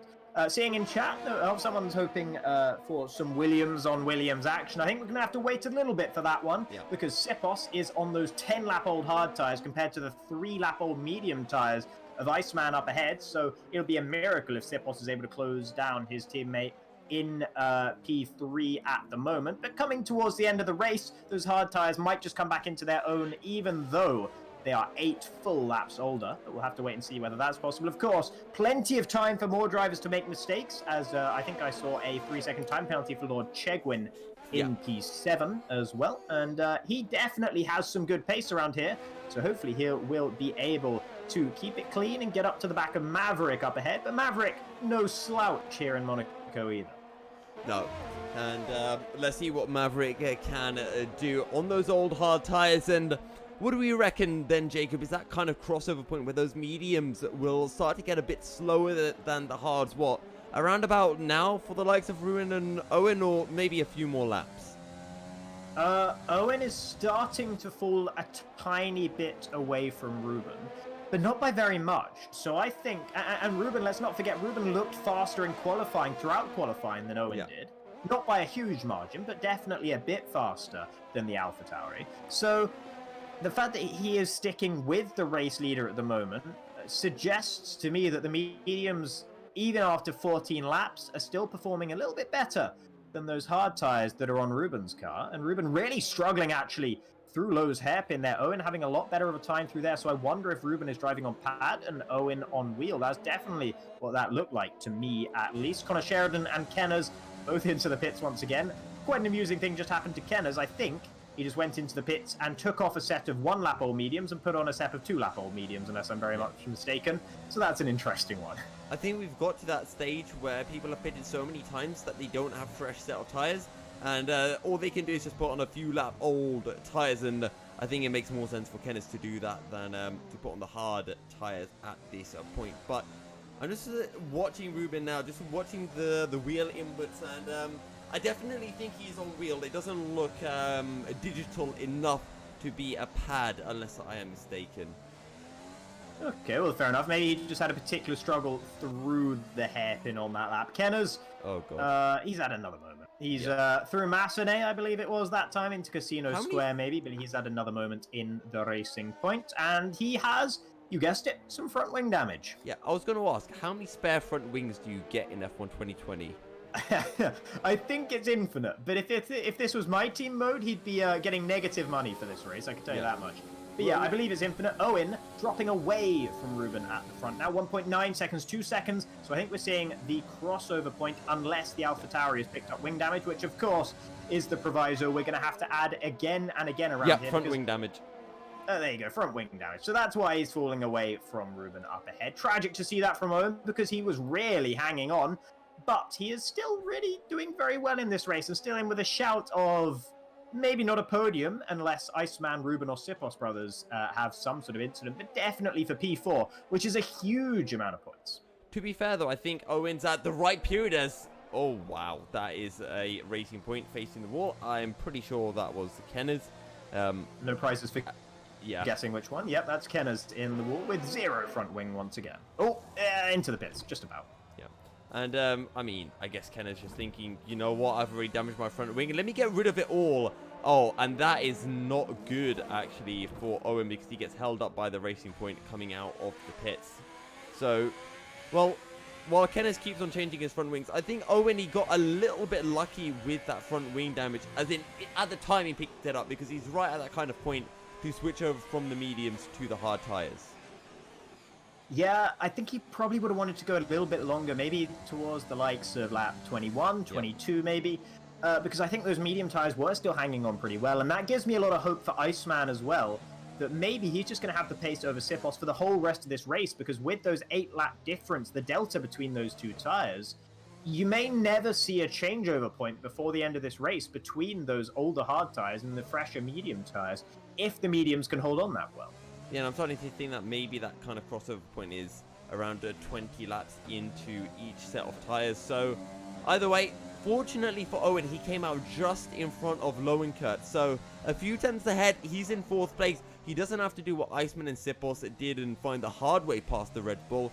So now Owen can just try to put some laps in. And don't forget, he's on fresh hards, Sipos is on old hards. So, maybe he's got an outside chance for P3 as... one of the, what do you call it, racing points is into the wall. That's Kenner's, and, yeah. Well, hopefully he doesn't cause a safety car, because that would not be good. And, well, Kenner's day is just not going very well, is it? Wouldn't be good for some drivers, but would be quite interesting for us, perhaps. But yeah, Kenner's not having the finest race of his career at the moment. I think that's fair to say. Yeah. Kenner's is currently in 4th in the standings as well. So this is a really bad weekend, or really bad race event for him. Well, at least the lowest he can go is P13 because A2 UK DNF'd earlier on. Maverick has just made his way out of the pits, and he's going to feed out in front of Kev GL in P7. Interesting thing the racing points are actually doing right here. Or the one particular racing point, is actually putting a heat cycle through each set of tires and then heading back into the pits to let them cool off again. So that's a good way, actually, to keep your tire temperatures under control, is to switch between sets of medium tires every single lap. So that way, you won't get your tires skyrocketing in terms of temperature. So excellent choice, a strategic decision from the racing point of Kenner's there. I love that explanation, Jacob. I'm pretty sure, though, that I think the tires need a bit more than 5 minutes to get that heat cycle going, but Nah, yeah. you can just set the blankets to like negative temperature and that works, trust me. They're literally dipping the tires into liquid nitrogen right now.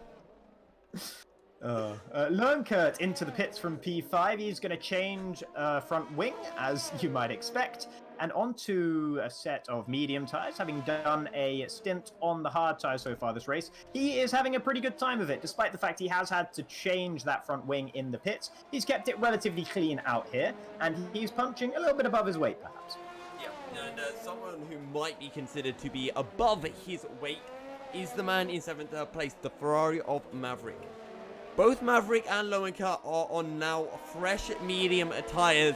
This is going to be a dogfight that goes to the end of the race.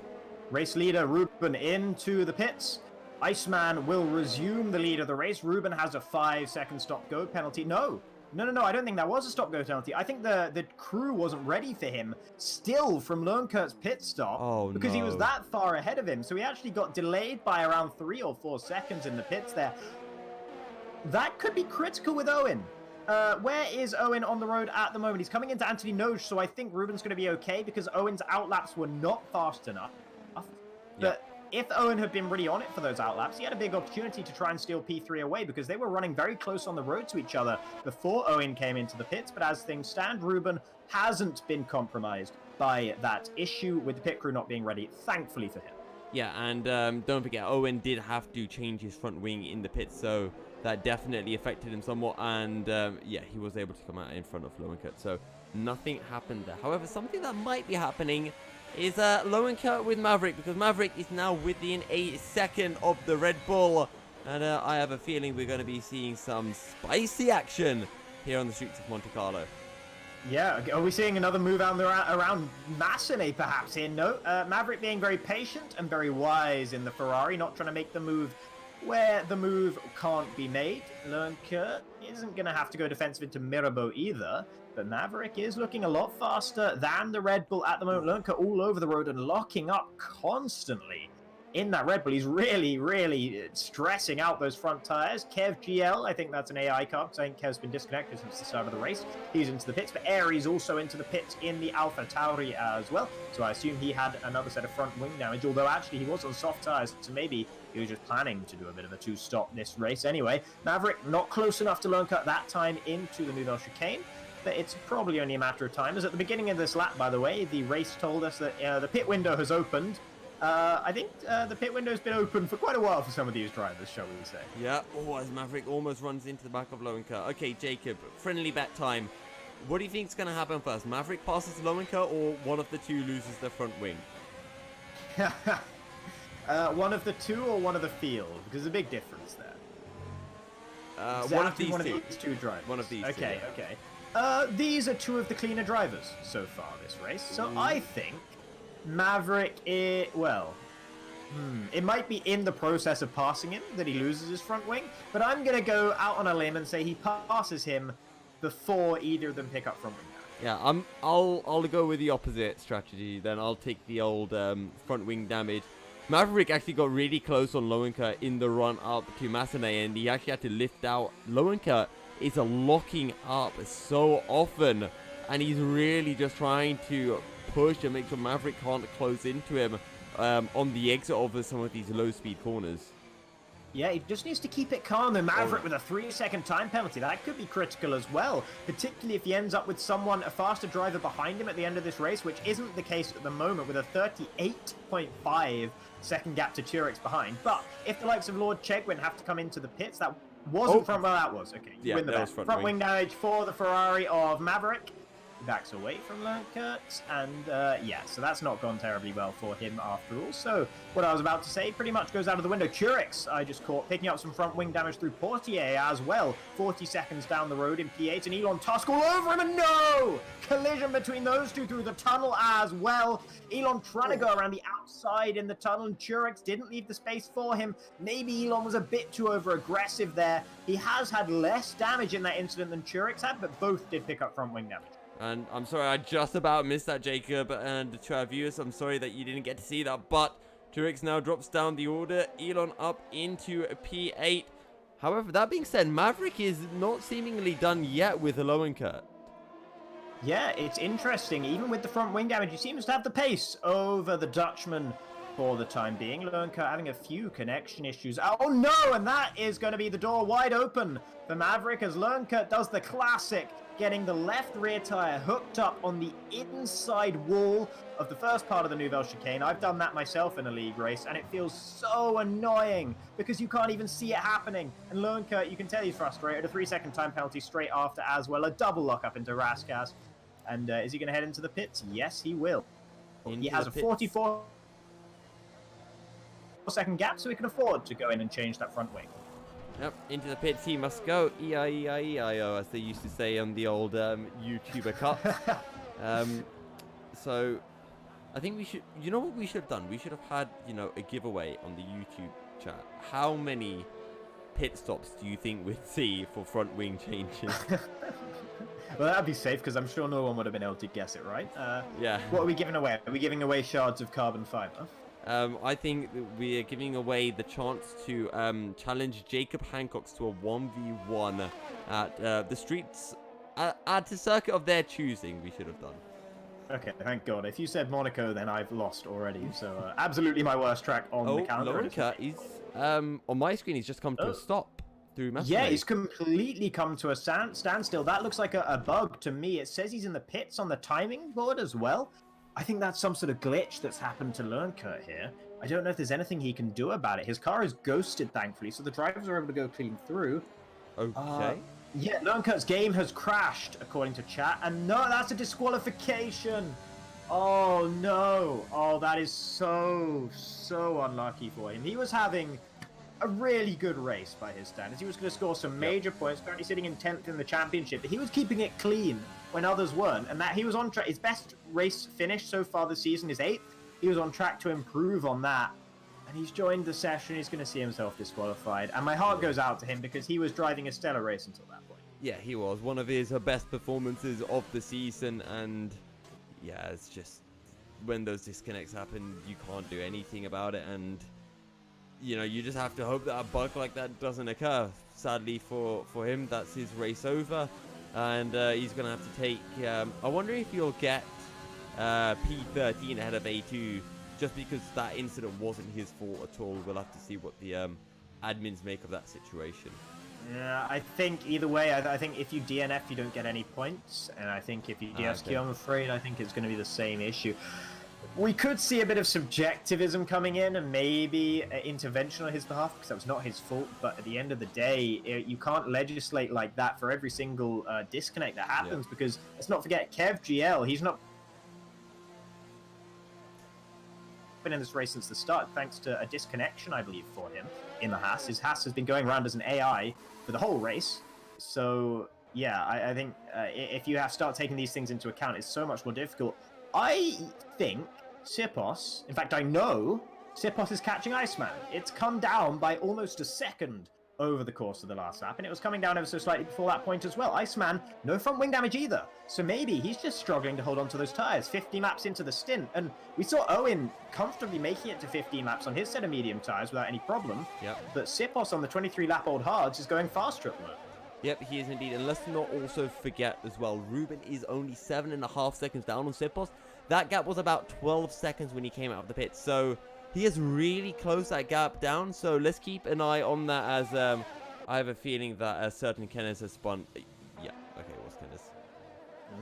Yellows elsewhere as well. That's Chegwin with a 3-second time penalty. I think he was heading through Sandevot. Yep. Connor Sheridan or Elon Tusk, one of them. It's Connor Sheridan in the Casino Square. Also having another incident, bringing out yet more yellow flags in the Alfa Romeo as he's just about to be lapped. Who's that by? That is going to be Owen. Going past him in any moment now in the Alpha Tauri. Owen comfortably in P4 at the moment, though he's fallen well away from Ruben since they both came into the pit, so I assume Owen's been having some issues in the Alpha Tauri. He doesn't look like he's got any front wing damage, but he's just not... When he has so much pace to keep up with Ruben, even when he was on mediums and Ruben was on hards, still, he didn't have... He's lost 20 seconds since they've both pitted, and I don't think that the tyre delta is that much. So I think Owen must have been making some mistakes. Just hit the wall through to back. Right there. Yeah, absolutely. So he's lost, I think, the end plate of both sides of his front wing with that incident because he hit the inside wall and then the outside wall. So that's a bit of a tragedy for him. And with Lord Chegwin only 2 seconds behind, he doesn't want to head into the pits either. He is going to do it. He has to. He's no, I don't think he's going to cede 4th position to Lord Chegwin in the racing point. Yeah, it's possible that he wouldn't be able to. Lord Chegwin, definitely one of the faster drivers around here as well. Maverick in the Ferrari, still pushing out there, but well behind Owen. So Owen will comfortably come back out in P5. But yeah, Ruben running the contra strategy, or what is one of the contra strategies, I suppose, starting on the hards, has so much fresher tyres now than Sipos and Iceman. And they're a step softer than Sipos. They're the same compound as Iceman. So his tyre advantage is huge right now. And when he comes up to the back of them, he has a good chance of making an overtake. Okay, I want to bring up a situation for you, Jacob, and I want you to put yourself in the driver's shoes, shoes, and let me know what you would do in their situation. Right now, a safety car comes out. Do you pit for fresh soft tires? As who? Any of the top 4. any of the top 4. Ruben, absolutely not, never in a million years. No, I take that back. Ruben, absolutely yes, I would do that in a heartbeat. Oh yeah, you've got 25 seconds. Unless Sipos and Iceman do it, in which case Ruben absolutely has to stay out. If I'm Sipos, I'm staying out no matter what. If I'm Iceman, I'm thinking about it. And I think I stay out. I think I always take the track position in Monaco. Lord Chegwin, yes, you take the soft tyres, absolutely. With a 23-second gap to Owen, you absolutely take those soft tyres, especially considering you're already on 19-lap-old mediums, which are going to really struggle to even make it to the end of the race. And Iceman might be thinking just a little bit nervously about his tyres making it to the end of the race as well. So, depending on his percentages, if he's running at, say, 50% now, I would pit. But if he's running on 40, I wouldn't. Fair enough. See, I'm just trying to process all of this because I have a league race coming up not at Monaco in a few weeks' time. So I need to be getting all of this into the old cranium and have all these strats prepared. So, but Ruben closing in on to Sipos, who is now 3 seconds behind Iceman. So the gap to the lead has closed again just a little bit, but not by a massive amount. And something else to take note of is going to be fastest laps because, well, I'm sure Kenners will be on some fresh soft tyres at the end of the race. That is if he has any fresh soft tyres left. I'll tell you what, though, everyone's going to have to put in a hell of an effort to beat Kev GL's fastest lap of a 6-second.9. Incredible lap from the Haas. Really, really stellar stuff. It's a shame he's not been able to have that lap consistently, sitting down in P9 at the moment. But that lap was one hell of a lap, so kudos to him for that one. But yeah, in all seriousness, just looking down the order, and it is Iceman who currently sits with the fastest lap of the session, but only 0.02 of a second faster than Ruben. In P3, and his medium tyres are just about fresh enough that if it gets towards the end of the race with the fuel load going away, he might be able to go a little bit faster still. I don't think anyone else in the top 4 is going to be able to improve on their lap time just because their tyres will be too old come the end of this race. Owen has an opportunity, and so does Maverick, but his their lap times aren't really quite close enough to Iceman and Ruben at the moment to really challenge them. Yeah, and I think you kind of hit the point on the head. I don't think anyone's going to be able to improve unless they get some soft tyres right at the end and just for the sake of it try to beat that fastest time. So we will have to wait and see what does happen. 10 laps remaining here at Monaco as Kenners takes another 3-second time penalty. Why do I have a feeling that he's lost his front wing again? Well, I mean, I can tell you the reason why. Oh, if you really want. Kenners? Okay, he's kept it in a straight line, to be fair to him. He's lost some of his front wing, but not very much. He's got more front wing on his car right now than usual when you jump on board with him. So that's something. And he is a lap down on the nearest competition, Connor Sheridan, who is himself 48, now 50 seconds behind Kev GL's Ghosted car, and therefore 50 seconds behind Churix as well, who just moved up into P9 ahead of the Ghosted car. I assume Kev won't be eligible to score points in this race because it's been an AI car driving for him the whole of this race. Ruben pitting in P3. Did he have front wing damage? Yes, he did. So he's changing the tyres onto another set of mediums, not even softs. And he's put a front wing on. I'm changing the softs if I'm him there.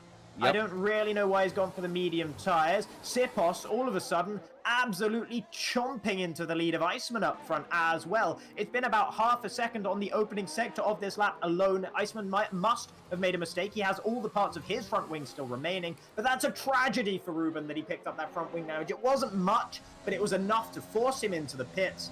And now he's got 33.5 seconds to make up. He has to pray that the Williams have some sort of incident with one another, but given the way this race has gone, that's not the least likely thing.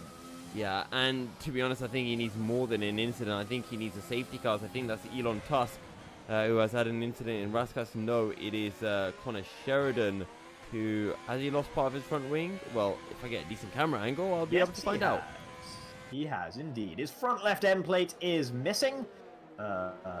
Keeps it out of the wall there, but has to go very, very slowly through Sandivot. Yellows in Sector 1 and 2. That is one of the racing points getting out of the way for the rest of the drivers. This time, Kenner's doing a good thing and not spinning into the wall. Yeah, not. I mean, yeah. I just think maybe he just quite likes Ruben. Okay, yeah, it's not going well for Ruben. He really needs a safety car if he wants a chance of getting a top 3, but honestly, I've not been able to really keep up with all the penalties. I'm pretty sure that's Ruben's first penalty. Iceman and Sipos yet to get one. Yeah, Iceman, no penalties. Sipos, no penalties. Both of them are on 2 warnings, though. And Ruben, that was his first penalty. He picked up his second warning the lap before. So he'd been so consistent for so long.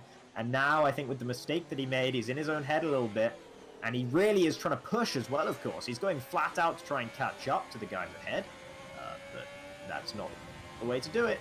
You need to make sure that while you are first, you need to be clean as well. And Ruben was not on that lap. Oh, so take a look at Elon. Oh, he's right on the back of Aries on the way up into Massenet. They had a little bit of a touch as Elon just didn't want to get off the throttle. And now down into Mirabeau. Oh, that is big. Sipos. He just got within DRS range of Iceman as well. He just started to pull up to his teammate up ahead, and he picks up the time penalty. Iceman, if he can keep him behind for a lap or 2 more, that should be enough, because it's going to be hard to gap Iceman by 3 seconds towards the end of this race. Although, Iceman's tyres have absolutely hit a cliff, so it might not be all that tough after all. Sipos's have got to hit a cliff at some point as well. They're hard tyres, but they're not invincible. And surely he's going to be struggling on those as well. Nevertheless, that 3-second time penalty puts the onus on him to make the move sooner rather than later. He's going to be more impatient now that he's cruising up to the back of his teammate than he would have been otherwise, and that might just cause some fireworks. Yeah, it might just indeed, and we've got to keep an eye on that, and this battle between Elon Tusk and Aris. And Elon Tusk this time around not going to be able to find anything into Sandevot. Now, Sipos, we've seen him try to find moves on people through every single corner, you know, inside, outside. Where does he look for the move on his teammate, though? That's the thing, is Iceman's so solid around here that he's not going to be... You're not going to be faster, so much faster than him through the likes of Massenet that you can think about a move there, as we saw Sipos doing earlier in this race. It's going to have to be a conventional spot, but that gets easier and easier if it's Iceman's rear tyres which are struggling. Now, Monaco tends not to be that much of a rear limited circuit in my experience. It tends to be... Well, no, it does tend to be more rear limited than front limited because you're going at such slow speeds the whole time that you spin up the rears quite a lot, even if it's only in very brief traction zones. But I don't know if they're going to be getting so bad that Iceman's going to be struggling enough on the exit of Portier, which is really where he needs to be struggling for Sipos to have an opportunity here. And Sipos, since he got into DRS range, hasn't got much closer. He's at half a second right now, which is about as close as he's been. But you can see that understeer is getting through to back, trying to follow his teammate right now. Yeah, and just an update, Elon Tusk, yeah, he's hit a wall. He's into the pits. He was right on the back of Aris, and, well, then he started dropping off, so, you know, 2 and 2 is going to be 4. Now, Sipos, I reckon if I was Sipos, I would be sitting behind Iceman. I'd be saving up my earth. I would be saving up my fuel mixture, and then just waiting for, as you mentioned, those rear tires of Iceman, maybe to start to wear out a bit, all the fronts as well. And just bide my time, and maybe with 1 or 2 laps to go for the move. But Sipos gets so close. That should have been the opportunity there, but Iceman was so slow through the entrance to the casino square that Sipos had to basically jam on the brakes mid-corner. He would have had a run on Iceman if he'd been able to blend through the throttle more smoothly. He might have had an opportunity into Mirabeau with Iceman having to go take an inside line into the casino square because of his running wide through Massenet, but he drove it really well to actually go slower than he needed to on the apex, and that forced Sipos to back away, ruin the momentum the Hungarian had, and the Macedonian driver will remain in P1 for the time being. Maverick with a 3-second penalty, but he's got 60 seconds behind him, so I don't think he's too worried about that. Yep, unless there is a safety car, of course, but I don't think we will be getting a safety car, to be honest. Yellow flag in Sector 3, that's a racing point. I wonder who it is. However, Sipos still close to Iceman. He's not really saving up that ERS, so I think he's pushing really to stick with Iceman right now. Let's just actually take a look at Iceman. They're both under 10% ERS right now, so they are running on energy fumes, as one might say. Running on sparks, you might say. Oh, I like that. I do like that. Thank you very much. You always do like sparks in general. But anyway, yeah. Oh my god. Iceman. Iceman up in the lead of the race at the moment. Maverick, in the pits, on to another set of soft tires after picking up a 3-second time penalty last time out. But Iceman, with half a second back to Sipos, Iceman's got to be careful because he's going to be very, very frantic in that. He's not going to be... His name is Iceman, but there's no way he's not sweating at the moment. Oh, Sipos, So, it's no, over. Sipos again! I was about to say Iceman is going to have to really struggle because he's on 2 warnings to not pick up a 3-second time penalty himself, but with Sipos picking up a second one before Iceman even gets a first, that's just a huge blessing, a huge boon for Iceman. And you could see Sipos pushing so hard. He's so angry in that Williams in P2. He's really, really frustrated. You can see it in the way he's driving. And Kenno's speeding in the pit lane, but never mind about that. Sipos just needs to keep his head cool. But it is Iceman with the cool head, and perhaps we should have expected that. Yeah, well, Iceman... I mean, track position is so important here at Monaco. Surely, Oh! no! Oh!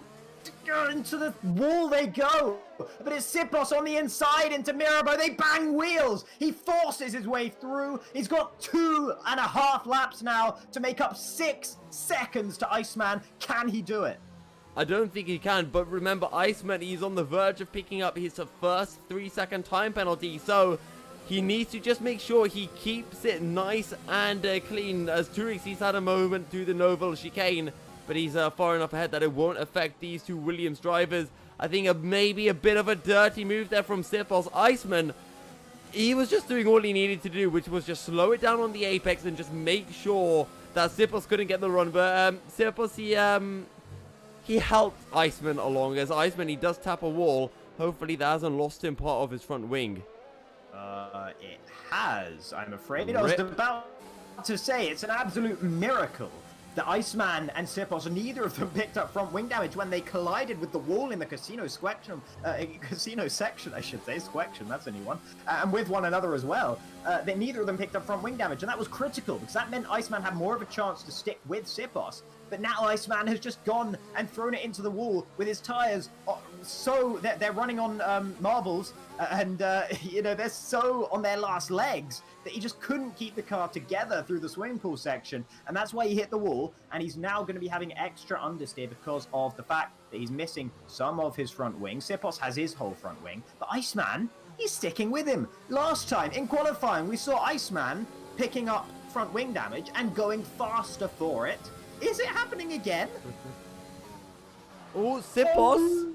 Oh, God, Iceman's so nearly into the back of his teammate there, and there's a 3-second time penalty. He didn't back out enough through the Nouvelle chicane.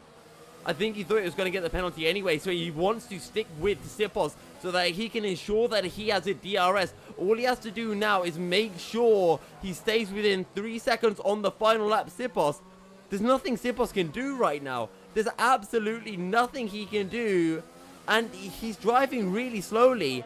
Is Sipos running on fumes? How low in petrol is Sipos? He's really backing Iceman. And I tell you what, Ruben's going to be closing in. If Sipos goes too slow, Ruben can find himself picking up a P2. He's only 12 seconds back, and this is a crazy final couple of laps here at Monaco. Yeah, this is exactly what we needed.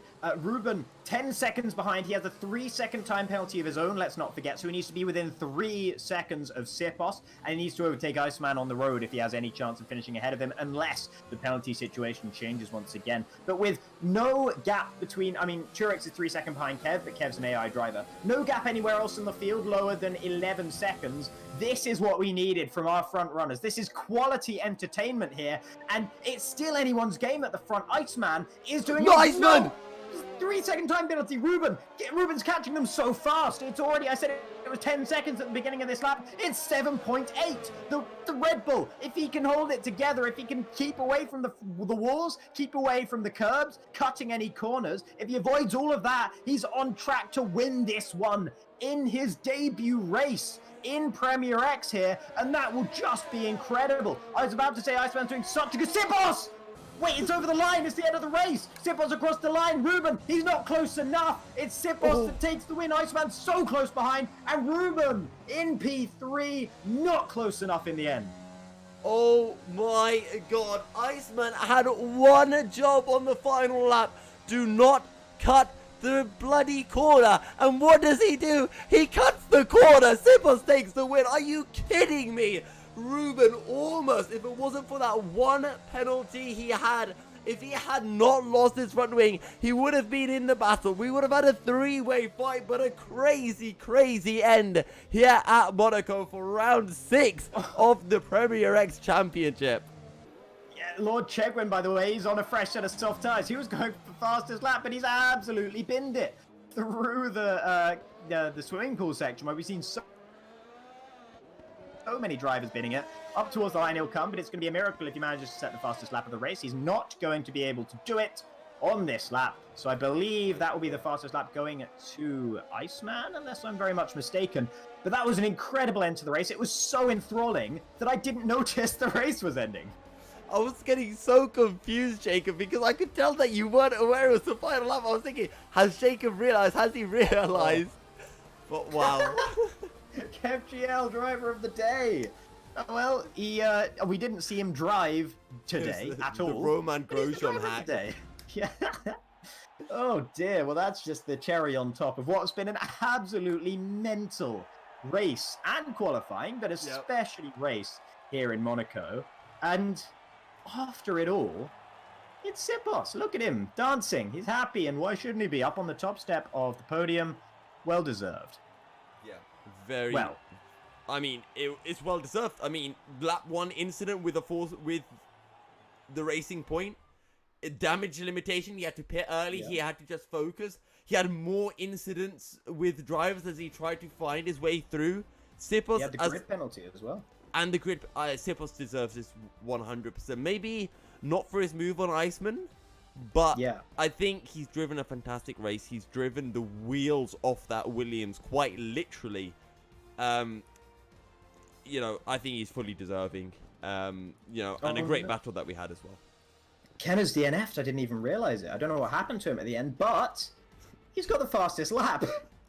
Oh so, my god, look, go on Race Director and look at the amount of tyres that Connor and Kenner's. Yeah, no, I know. It's, yeah, that's a lot of tyres that they've been setting on there. But, yeah, Kenner's fastest lap of the race. He qualified P5.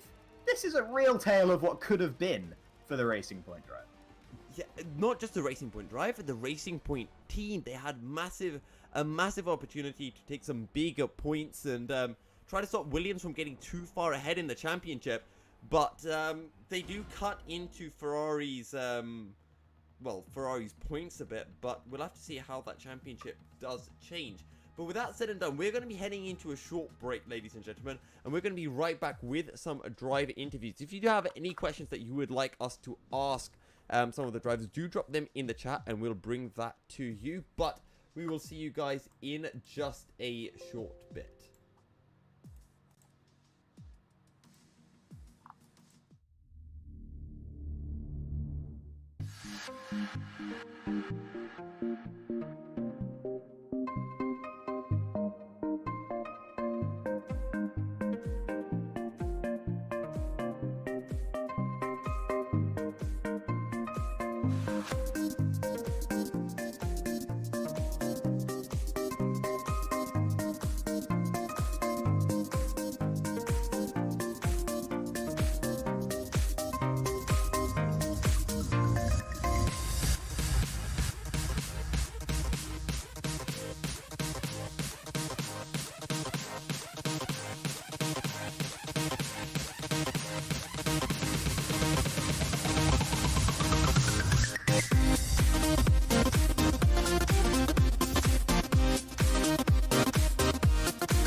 welcome back, ladies and gentlemen, for the post-race interviews after round 6 here at Monaco.